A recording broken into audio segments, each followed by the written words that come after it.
নমস্কার, কেমন আছেন সবাই? মমতা হাউস কিচেনের চ্যানেলে আবার একটা নতুন রেসিপিতে আপনাদের সবাইকে স্বাগত জানাই। আজকে আমি বানাবো মোচা চিংড়ি। তো মোচা চিংড়িটা কিন্তু খেতে বেশ ভালো লাগে। এই শীতকালে না ধোয়া ধোয়া গরম ওটা ভাতের সাথে বেশ মজা লাগে খেতে। তো তার জন্য আজকে আমি মোচা চিংড়ি বানাবো। তো একটা আমি 500 গ্রামের আমি মোচা নিয়ে নিয়েছি। আর মোচার না আপনারাও এটা নিশ্চয়ই জানেন, তো দেখানোর কিছু নেই, তবু আপনাদেরকে একটু দেখিয়ে দিলাম। মোচার ভেতরে যে একটা কাঠি মতো থাকে, তো ওটাকে বের করে নিয়ে ভালোভাবে পরিষ্কার করে নিতে হবে। তো আমি ভালোভাবে ভেতরের কাঠিগুলোকে পরিষ্কার করে নিয়েছি। আর এভাবেই আমি পরিষ্কার করে নিয়ে এবারে মোচাগুলোকে আমি বেশ একদম কুচি কুচি করে মোচাগুলোকে আমি কেটে নেব। তা মোচাগুলোকে এই কাঠিগুলো বের করে নিয়ে পরিষ্কার করে মোচাগুলোকে আমি কেটে নিয়েছি। কেটে নিয়ে আমি বেশ ভালোভাবে জল দিয়ে ধুয়ে নিয়েছি। এবারে না অল্প একটু হলুদ আর একটু অল্প লবণ দিয়ে দেবো, যার জন্য মোচাগুলো না একটু কালো হবে না। মাখিয়ে বেশ 2 মিনিট মতো রেখে দিয়ে একটু সেদ্ধ করে নেবো। সেদ্ধ করে নিলে না মোচাগুলো একদম কালো জলটাও বেরিয়ে যাবে আর মোচাগুলো বেশ একটু সফট হয়ে যাবে। তো এখানে একটু হালকা সেদ্ধ করে নেব, যাতে মোচাটা একটুখানি হালকা নরম হয়ে যায়।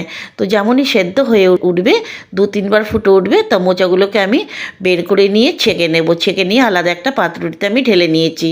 তো এইভাবে কড়াই আমি দিয়ে দিলাম গরম তেল।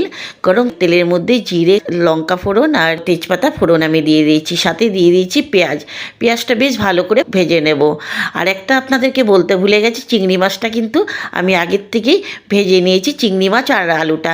কেন কি অনেকটা সময় লাগে, তো এই জন্য আমি আগের থেকেই অফলাইনে আমি ভেজে নিয়েছি। তো দিয়ে দিলাম, যেমনই পেঁয়াজটা ভাজা হয়ে যাবে দিয়ে দিয়েছি একটু একটা টমেটো কুচি দিয়ে দিয়েছি। সাথে দিলাম লবণ, টমেটোটা যাতে নরম হয়ে যায়। লবণ, হলুদ, লঙ্কা পাউডার, জিরে পাউডার আর একটু সবজি মশলা দিয়ে দিয়েছি। আর সাথে একটু জল দিয়ে দেবো, যাতে মশলাটা না পুড়ে যায়। বেশ মশলাটা না মাখো মাখো হয়ে গেছে, একটু কষিয়ে নেব। যেমনই কষা হয়ে যাবে, তো আলুগুলো আর চিংড়ি মাছগুলো যে ভেজে রেখেছিলাম সেগুলো এই মশলার মধ্যে দিয়ে বেশ ভালোভাবে নেড়ে চেড়ে কষিয়ে নেব। আর যতক্ষণ কষিয়ে নেব ততক্ষণ আপনাদেরকেও বলে দিই, আপনারাও কোথার থেকে দেখছেন আমাকে অবশ্যই কমেন্টে জানাতে ভুলবেন না, যাতে আমিও আপনাদেরকে একটু ধন্যবাদ জানাতে পারি, তাই না?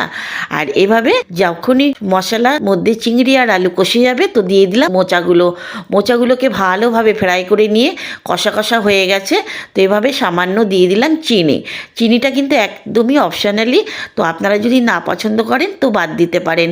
চিনিটা দিয়ে ভালোভাবে মেখে নিয়ে অল্প একটুখানি ঢেকে দিয়েছিলাম আমি। তো নেড়ে চেড়ে একটু সামান্য শাহি গরম মশলা আমি দিয়ে দিলাম। শাহি গরম মশলা দিয়ে খানিকক্ষণ 5 মিনিটের জন্য ঢেকে রেখে দেবো। ঢেকে রেখে দিয়ে দেখুন আমার মোচা চিংড়ি রেডি। তো আসুন, গরম গরম ভাত আর ধোয়া ওঠানো ভাত, রুটি, পরোটা যার সাথে বলুন তার সাথেই এই রেসিপিটা দারুণ লাগে। আপনারাও একবার ট্রাই করতে পারেন। আর যদি আপনারা ট্রাই করে যদি আপনাদের ভালো লেগে থাকে আমাকে কিন্তু কমেন্টে জানাতে ভুলবেন না। আর এটা কিন্তু আপনারা নিরামিষও রান্না করতে পারেন, চিংড়ি মাছ পেঁয়াজ রসুন ছাড়া। যদি আমার রেসিপিটা কিছু ভালো লেগে থাকে আমার চ্যানেলে সাবস্ক্রাইব, লাইক, কমেন্ট, শেয়ার আর ফেসবুকে ফলো করে দিয়ে পাশে থাকার অনুরোধ থাকলেও আবার আপনাদের সাথে দেখা হচ্ছে নতুন একটা রেসিপির সাথে। Thank you.